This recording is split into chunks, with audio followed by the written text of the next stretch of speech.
really know how to answer this question, but I think the way he talk, he think he's Superman, right? And he is very disrespect, not just with me, with everybody, and he's accomplished nothing.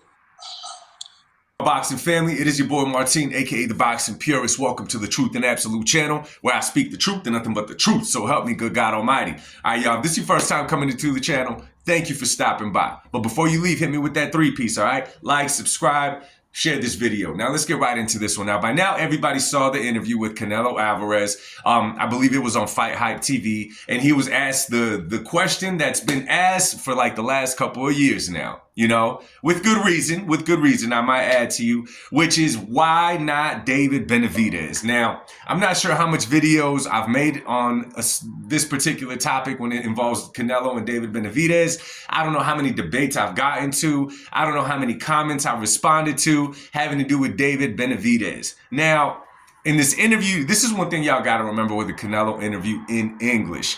Canelo is not an English first speaker. We already know that. You know, English is Canelo's second language that he's picked up and gotten better at over the years, I might add. However, he is not an English speaker. Now, you got to remember a lot of things in the way that he's being taught Spanish and stuff is not going to sound that clear in English. So when we take him out of context, we just got to remember that and take that into consideration. Now, let's get into the reasons. You know, the most common reason why Canelo has said that he is not fighting David Benavidez is pretty much because of David Benavidez's mouth. Now, I know I've heard it plenty of times. And y'all could drop it again in the comment if you want to. This is boxing. It's all about trash talking. He's scared because he called him this and he doesn't respond in the ring. I've heard all of it. I totally get it. One line that I want y'all to pay close attention to is when Canelo said that David Benavidez thinks that he is Superman. Now, to say that a boxer thinks that he is Superman is not the right choice of words on Canelo's end, because as a boxer, you're supposed to be confident that you could beat anybody. You're supposed to feel like you could beat anybody in the sport of boxing. You don't want to go running your mouth prematurely, right? But you're supposed to think that you could beat everybody. You're supposed to have confidence in the abilities. You put that work in. So I don't think that's what Canelo was trying to say. And if he is, well, Canelo would be wrong about that. But I don't think so. I think what he was referring to is David Benavidez's status inside David Benavidez's own head. Now, listen, y'all. Listen. I need y'all to be adults here. I need y'all to be actual students of the game that we love, which is boxing. I don't take away from David Benavidez, okay? This kind of reminds me of Terrence Crawford's interview that he's given recently when he said that Errol Spence is not a Hall of Famer, right? When you take the career of David Benavidez, okay, he has good wins on there. Most recently, David Morrell, okay? Before that, he fought Gozadick. Okay, before that, he fought Caleb Plant. Okay, these are good names. Don't get me wrong. I'm not taking away from David Benavidez. Okay, and if you think I am, well, I'm sorry. I don't know what to tell you. David's had a good career. He has a lot of good highlights on his career. So if you go back right now and you look on tapes in David Benavidez, you see nothing but him at 168, overwhelming fighters, breaking them down as the rounds are going, landing shots that may appear awkward, but he finds a way to land them right on the money, right on the button, right? You look at his career, you look at none of those highlights, and you say to yourself, yo, David is the real deal. You know, which he is, you know, David's this, David's that. You know, David is this huge stepping stone. If you beat him, the status of you know, your resume just elevates to skyrocketed levels, right? However, let me tell you that I hate to break it to y'all. I hate to be real with y'all, okay? David Benavidez is good. I'm a fan of David Benavidez, and I hope that he makes a great lane for himself at 175. However, when you look at his resume, it does not quite put David Benavidez at an elite level just yet.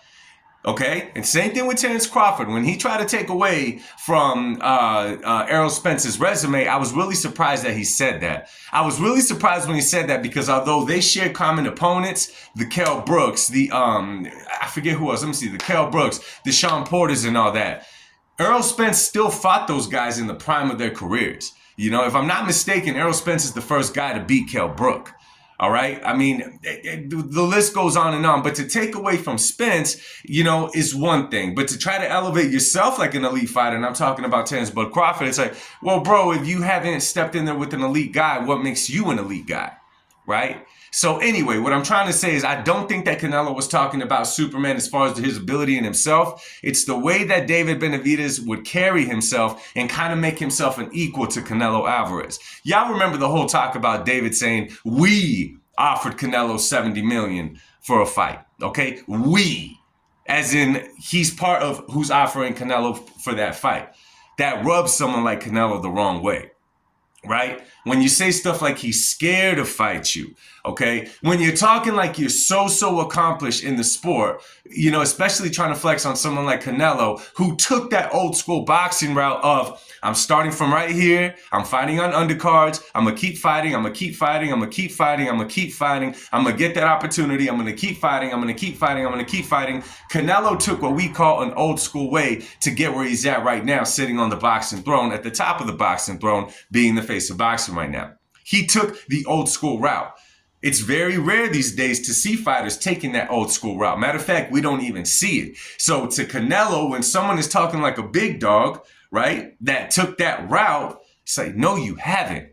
No, you haven't. When Canelo says David hasn't accomplished anything, I don't think he's trying to say that he's never done nothing good in the sport of boxing. I think what he's comparing it to is his own accomplishments, where if you take Canelo's resume, Benavidez's resume, what they've accomplished in the sport, who they fought in, it's night and day. Now, mind you, David Benavidez is still a young fighter. He still has plenty of time to create his own lane and do huge things in the sport of boxing. Right? I get it. He's won a lot of people over with his highlights, the way that he's portrayed as the Mexican monster. Mike Tyson gave him that nickname. So people think that David gets in the ring and he could do that with anybody. That's the image they have. And I totally get that, how that could happen. But the disrespect and all that, y'all got to remember something. You may not like it, but it's the truth, damn it. You may not like it at this stage in Canelo's career when he has a cemented legacy. What does cemented legacy mean? It means that it's very few fighters out there that could actually add to his legacy. Okay? Dimitri Bivol is one of them. Okay? That's all I can name right now. Artur Beterbiev, he's one of them. But other fighters are, as of right now, the other fighters that are out there for Canelo to fight are a few steps below the best fighters that Canelo has faced. Not taken away from them. They just haven't accomplished those things yet or put themselves in a position to put them there yet. I get it. PBC is great at promoting their fighters. Let's not forget Tank Davis. You look at Tank Davis' resume, many people call him top 5. Many people call him face of boxing. Tank's resume doesn't tell me that. It just does not tell me that. And it's the same with Benavidez at this point in his career. So what I'm trying to say, it's an opportunity to fight Canelo. It's an opportunity. You fight Canelo, you get a bag. You get major exposure. You get highlights against the great Canelo Alvarez. And if you come in a disrespectful fashion, y'all got to remember that Canelo is not from the States. I hear plenty of comments, plenty of debate where y'all say, oh, in middle school, this, and that. Oh, this, and that. When someone calls you out, you got to... Canelo doesn't play by those rules, y'all. Canelo does not play by those rules. That's not how you're going to get a fight like Canelo. Oh, Munguia got an opportunity. Berlanga got an opportunity. I get it. I totally get it. He made those events happen. I totally get it. Those guys weren't trying to take away from Canelo was, nor make himself an equal as far as a boxing star goes. Y'all got to take that into consideration. One thing that's out there, and again, listen, given Canelo Alvarez's resume, I will not ever say that David Benavidez is the one that he chose to duck. I'm sorry. Y'all could run with that idea all you want. If it makes you feel better, you could do it. You're welcome to do all that. I don't see David Benavidez as the fighter, right? I don't see him as the fighter that Canelo to duck. Stylistically, I don't see it. I just don't see him being the one. If there's other fighters out there, like once upon a time, let me tell y'all something. Years and years and years ago, this had to be a while back too. Canelo was campaigning at 154, 160, and at that time, Demetrius Andrade was a little bit more active than he has been in the last 4 or 5 years. He was a little bit more active, and his style would have been very difficult for Canelo, okay? I'm not going to say that Canelo ducked him, but if at the time they would have been talked about fighting and made it and Canelo didn't fight him, then maybe I would have entertained the idea of saying, okay, he avoided a tough fight in a Demetrius Andre, who would have been very difficult at that time stylistically because of his size and the way that he fought in the ring. Then I'd have been like, okay, not with the David Benavidez. And guys, I'm not taking away from David Benavidez, the fighter. I'm just saying at this point in his career, stylistically, with what he's done to you guys, to some of you guys, y'all may think that it adds to Canelo's legacy, but in reality, it's just flexing points if you ask me. Anyway, man, let me know what y'all think in the comment section. Let's talk about it. Much love. God bless y'all. Peace.